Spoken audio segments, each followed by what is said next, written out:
धन्य है वे जो नम्र हैं, क्योंकि वे पृथ्वी के अधिकारी होंगे। जब भी हम इस पृथ्वी पर विजय पाने के विषय में सोचते हैं तो हम किस प्रकार के व्यक्ति की कल्पना करते हैं? सिकंदर महान, नेपोलियन, हिटलर और क्लिंटन, या ऐसे व्यक्ति जिनके पास सत्ता पाने की महत्वाकांक्षा है और जो अपने लक्ष्य के बीच में किसी को भी या किसी चीज को बीच में आने नहीं देते। दुनिया स्वनिर्मित व्यक्ति की प्रशंसा करती है और जिनके सर भले ही कट गए हों परंतु झुके नहीं। नम्र होने पर पृथ्वी के अधिकारी होना, ये बात यहूदियों के लिए बहुत ही अजीब थी, क्योंकि वो रोमी साम्राज्य के अधीन थे और वो ये चाहते थे कि सैन्य शक्ति के माध्यम से वो इस रोमी साम्राज्य को उखाड़ फेंकें। परंतु मती यहूदियों को ये बताना चाहते हैं कि उनकी ये जो अवधारणा प्रभु यीशु मसीह के लिए है उसे बदले, क्योंकि पृथ्वी के अधिकारी वही होंगे जो नम्र बनेंगे। मूसा इस पृथ्वी का सबसे नम्र व्यक्ति था। वो इजराइलियों को दासत्व से निकालने के लिए फिरौन के सामने खड़ा हुआ। नम्र होना कोई कमजोरी नहीं है। वचन बताता है गिनती अध्याय 12:3, मूसा पृथ्वी भर के रहने वाले सब मनुष्यों से बहुत अधिक नम्र स्वभाव का था। मूसा एक नम्र व्यक्ति था। जब इस अध्याय में हम देखते हैं उसकी जो बड़ी बहन है मरियम और हारून जब उसका विरोध करते हैं, और आगे के अध्याय में भी हम देखते हैं जब कोरा मूसा की अगुवाई को विरोध करता है और चुनौती देता है, वहां पर भी मूसा शांत रहता है और कहता है कि परमेश्वर स्वयं न्याय करे, अपने अधिकार का वो दुरुपयोग नहीं करता। मत्ती अध्याय 11:29 इस प्रकार से कहता है, मेरा जुआ अपने ऊपर उठा लो और मुझसे सीखो, क्योंकि मैं नम्र और मन में दीन हूं और तुम अपने मन में विश्राम पाओगे। नम्र होना कोई कमजोरी नहीं और ना ही आत्मसम्मान की कमी है। तो फिर नम्र होना क्या है?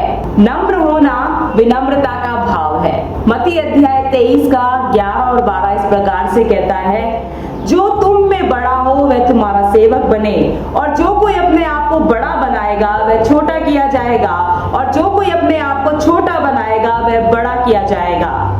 कोई व्यक्ति किसी को नम्र नहीं बना सकता, परंतु नम्र होना एक चुनाव है।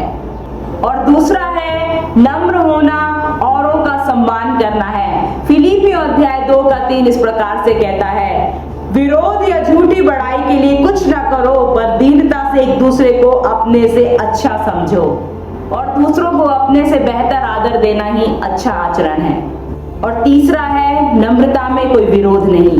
पहला पतरस अध्याय 2:23 और 24 इस प्रकार से कहता है, वह गाली सुनकर गाली नहीं देता था और दुख उठाकर किसी को भी धमकी नहीं देता था, पर अपने आप को सच्चे न्याय के हाथ में सौंपता था। वह आप ही हमारे पापों को अपनी देह पर लिए हुए क्रूस पर चढ़ गया, जिससे हम पापों के लिए मरकर धार्मिकता के लिए जीवन बिताएं। उसी के मार खाने से तुम चंगे हुए। और चौथा है नम्र होना परमेश्वर पर पूर्ण भरोसा है। गिनती अध्याय 12:4-8 इस प्रकार से कहता है, इसलिए यहोवा ने एकाएक मूसा और हारून और मरियम से कहा, तुम 3 मिलाप वाले तंबू के पास निकल आओ। तब वे तीनों निकल आए। तब यहोवा ने बादल के खंभे में उतरकर तंबू के द्वार पर खड़ा होकर हारून और मरियम को बुलाया। अतः वे दोनों उसके पास निकल आए। तब यहोवा ने कहा, मेरी बातें सुनो, यदि तुम में कोई नबी हो तो उस पर मैं यहोवा दर्शन के द्वारा अपने आप को प्रकट करूंगा या स्वप्न में उससे बातें करूंगा। परंतु मेरा दास मूसा ऐसा नहीं है, वह तो मेरे सब घरानों में विश्वास योग्य है। उससे मैं गुप्त रीति से नहीं परंतु आमने सामने प्रत्यक्ष होकर बातें करता हूँ। वह यहोवा का स्वरूप निहारने पाता है। इसलिए तुम मेरे दास मूसा की निंदा करते हुए क्यों नहीं डरे? और पांचवा है नम्र होना सेवा भाव प्रदर्शित करता है। मत्ती अध्याय 11:28-30 इस प्रकार से कहता है, हे सब परिश्रम करने वालों और बोझ से दबे हुए लोगों, मेरे पास आओ, मैं तुम्हें विश्राम दूंगा। मेरा जुआ अपने ऊपर उठा लो और मुझसे सीखो, क्योंकि मैं नम्र और मन में दीन हूं, और तुम अपने मन में विश्वास पाओगे, क्योंकि मेरा जुआ सहज और मेरा बोझ हल्का है। और छठा है नम्र होना पिता की इच्छा के अधीन होना है। नम्रता उन्हीं लोगों के जीवन में दिखाई देती है जो अपने जीवन में शोक करते हैं। यूहन्ना अध्याय 12 का 24 इस प्रकार से कहता है, मैं तुमसे सच सच कहता हूँ कि जब तक गेहूं का दाना भूमि में पड़कर मर नहीं जाता वह अकेला रहता है, परंतु जब मर जाता है तो वह बहुत फल लाता है। प्रभु यीशु मसीह ने वही गेहूं का दाना बनना चुना जो कि जमीन में जाकर मर जाता है। प्रभु यीशु मसीह ने अपने आप को पिता की इच्छा के अधीन कर दिया। इस प्रकार से प्रभु यीशु मसीह नम्रता का सबसे ऊंचा उदाहरण है। इब्रानियों अध्याय 5 का 7 और 8 इस प्रकार से कहता है, यीशु ने अपनी देह में रहने के दिनों में ऊंचे शब्द से पुकार पुकार कर और आंसू बहा बहा कर उससे जो उसको मृत्यु से बचा सकता था प्रार्थनाएं और विनती की, और भक्ति के कारण उसकी सुनी गई। पुत्र होने पर भी उसने दुख उठा उठा कर आज्ञा माननी सीखी।